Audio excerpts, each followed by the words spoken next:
हरे कृष्णा। तो आप सब लोग कैसे हो? भगवत गीता की इस सीरीज में आपका स्वागत है। कर्म योग स्टार्ट करने से पहले हम सनातन धर्म में इतने सारे मार्ग, इतना सारा प्रोसेस स्पिरिचुअलिटी का, तो लोग बहुत कंफ्यूज हो जाते हैं। कुछ लोग कहते हैं भक्ति करो, कुछ लोग कहते हैं देवी देवताओं की उपासना करो, कुछ लोग कहते हैं ध्यान करो। तो हमें करना क्या चाहिए? और ये सब जो कर रहे हैं वो है क्या? हाँ, क्या बहुत सारे भगवान हैं या एक ही भगवान है? एक्चुअल में भगवान तो एक ही है, वो बहुत सारे अनेकों रूपों में है। लेकिन तो इसको समझने के लिए हम भगवत गीता से योगा लैडर को लेंगे। योगा लैडर से हमको ये भी समझ में आएगा कि कौन कौन से मार्ग में है और उसको उसका रिजल्ट क्या मिलेगा, और हम भी कौन से मार्ग में हैं, हम कौन से मार्ग से चल रहे हैं और हमारा क्या होगा। ये सारी बात भगवत गीता से योगा लैडर आइए हम समझते हैं। सबसे पहला ही स्टेप है वो है विकर्म। विकर्म मतलब वो कर्म जिसकी आज्ञा शास्त्र नहीं देता है, जिसके लिए शास्त्र मना करता है वो कर्म करना, उसको विकर्मी कहते हैं। वो क्यों करता है? उसका उद्देश्य यही रहता है, सेंस इंजॉयमेंट। वो इंद्रियों से मजा लेना चाहता है, इसके लिए वो विकर्म करता है। मुख्यतः 4 पाप हमारे शास्त्रों में बताए गए हैं: पराई स्त्री संग, जुआ खेलना, मांसाहार करना और नशा करना। ये 4 प्रकार के पाप जो शास्त्र मना करता है, और वो जो इसको करता है उसको विकर्मी कहते हैं।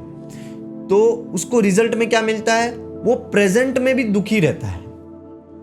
भोग करते वक्त हमको लगता है कि हमको मजा आ रहा है, लेकिन उसका जो रिजल्ट है वो हमको दुखी ही रहता है। 90% हमारा जो दुख है वो इन 4 पापों की वजह से ही है। अगर ये 4 पाप करना हम बंद कर दे तो हमारा बहुत सारी समस्या हमारी रहेगी नहीं जीवन में, और उसके रिजल्ट में उसको क्या मिलता है? नरक। प्रेजेंट में भी दुखी रहता है और फ्यूचर में वो नरक को जाता है। तो वो कौन है? विकर्मी। फिर उसके ऊपर दूसरा स्टेप है जिसको कहते हैं कर्मकांडी। कर्मकांडी वो है जो शास्त्रों की आज्ञा का पालन भी करता है, शास्त्रों के अनुसार चलता है, और उसका उद्देश्य सेंस एंजॉयमेंट ही रहता है। इसके लिए वो शास्त्रों से ढूंढता है कि अच्छे से सुख, अच्छे से मजा किधर मिलेगा। हाँ, इसलिए वो सारे देवी देवताओं से भोग सामग्री उपासना करके, देवी देवताओं की उपासना करके भोग सामग्री मांगता है, यज्ञ करता है, बहुत सारा पुण्य भी करता है, दान पुण्य इत्यादि करता है। इस वजह से वो क्या होता है, अपने प्रेजेंट जीवन में भी संतुष्ट और सेटिस्फाइड रहता है, और उसको फ्यूचर में भी स्वर्ग की प्राप्ति होती है। देवी देवताओं की उपासना करने वाला योगी या भक्त नहीं कहलाता। हाँ, ध्यान रखना चाहिए, वो कर्मकांडी होता है, कर्मकांड कहा जाता है उसको। भक्ति और देवी देवता की उपासना अलग अलग चीज है, इसको हमको समझना चाहिए। फिर तीसरा स्टेप जो है वो है कर्म योग। इधर से योग मतलब स्पिरिचुअलिटी स्टार्ट होती है। योग मतलब आत्मा का भगवान से, परमात्मा से जुड़ना, उसको कहते हैं योग। तो कर्म योग के 2 सेक्शन हैं। एक है सकाम कर्म योग और एक है निष्काम कर्म योग। सकाम कर्म योग मतलब जो खुद की इच्छा से किया गया कर्म, फल को भोगने की इच्छा से किया गया कर्म, उसको सकाम कर्म कहते हैं। और योग मतलब वो क्या करता है, जब फल आता है तो उसमें से कुछ हिस्सा वो भगवान को भी समर्पित करता है। इसके लिए उसका वो सकाम योग बन जाता है। उसका उद्देश्य तो सेंस एंजॉयमेंट रहता है, लेकिन भगवान को कुछ हिस्सा समर्पित करने की वजह से उसका भक्ति की तरफ, स्पिरिचुअलिटी की तरफ, योग की तरफ रास्ता आगे खुलता जाता है। तो इसको कहते हैं सकाम कर्म योगी। फिर है निष्काम कर्म योगी। निष्काम कर्म योगी मतलब शुद्ध कर्म योग, प्योर। उसके अंदर कोई वासना नहीं है फल को भोगने की। वो फल को भोगने की इच्छा से कर्म करता ही नहीं है। वो फल को पूरी तरह भगवान को या संसार को समर्पित कर देता है। उसका उद्देश्य रहता है सेंस प्यूरिफिकेशन, इंद्रियों की शुद्धि। हाँ, इंद्रियों की शुद्धि के लिए वो कर्म करता है, निष्काम कर्म करता है।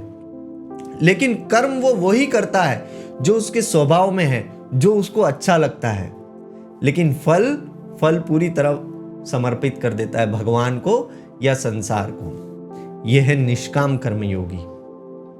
फिर चौथा सीढ़ी है, चौथा स्टेप है ज्ञान योगी, ज्ञान योग। इधर से भगवान सुप्रीम एब्सोल्यूट ट्रुथ जो है वो 3 तत्वों में है।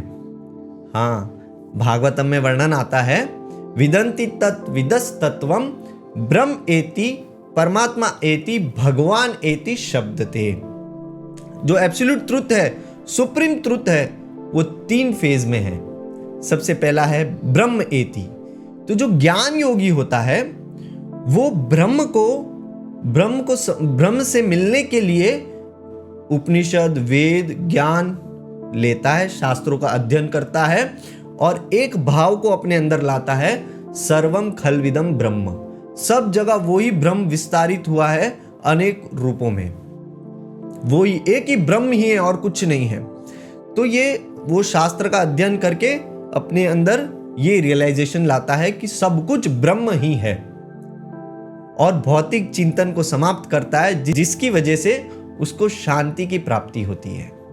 मन के अंदर कोई भी भौतिक वासना का चिंतन नहीं करता, केवल ब्रह्म का चिंतन करता है, क्योंकि वो ब्रह्म से मिलना चाहता है, मिलना चाहता है, योग करना चाहता है, तो उसको शांति की प्राप्ति होती है। फिर उससे ऊपर है अष्टांग योग। अष्टांग योग को करने के लिए 8 प्रकार के अंग है। अष्ट अंग, 8 प्रकार के अष्टांग है, जिस प्रोसेस का फॉलो करके वो परमात्मा को प्राप्त करता है। कौन से हैं? यम, नियम, आसन, प्राणायाम, प्रत्याहार, धारणा, ध्यान, समाधि। ये 8 प्रकार के अष्टांग योग को फॉलो करके प्रोसेस को वो परमात्मा का, सारी इंद्रियों को बंद करके अपने सेंसेस को एक केवल परमात्मा का ध्यान करता है अपने हृदय में, सारी इंद्रियों को बंद कर देता है और परमात्मा का ध्यान करता है। उसी को मिस्टिक्स या योगी कहा जाता है। तो ये है अष्टांग योगी। फिर इसके ऊपर जो सबसे टॉप है वो है भक्ति योग। जो सबसे टॉप है भक्ति योग में अपनी वो सारी इंद्रियों को भगवान की सेवा में लगाता है।